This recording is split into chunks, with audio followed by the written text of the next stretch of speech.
Whether we believe in our capacity for self-government or whether we abandon the American Revolution and confess that a little intellectual elite in a far distant capital can plan our lives for us better than we can plan them ourselves.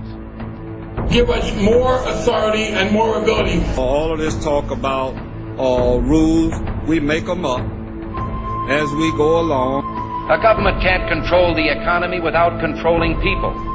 And they know when a government sets out to do that, it must use force and coercion to achieve its purpose. Put the legislation together to control the people.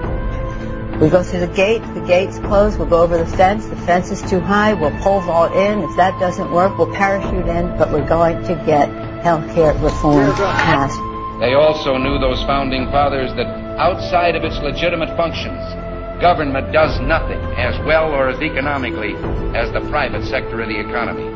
There needs to be a focus on an immediate increase in spending. I mean, I do think at a certain point you've made enough money. The more the plans fail, the more the planners plan. You're telling me we got to go spend money to keep from going bankrupt? The answer is yes, I'm telling you. We have so many people who can't see a fat man standing beside a thin one without coming to the conclusion the fat man got that way by taking advantage of the thin one. I think there are a lot of very rich people out there whom we can tax at a point down the road and recover some of this money. The trouble with our liberal friends is not that they're ignorant. It's just that they know so much that isn't so. They'll be crying out for public options. It's the cost, I think, of having the kind of America that we want to have. Our natural unalienable rights are now considered to be a dispensation of government.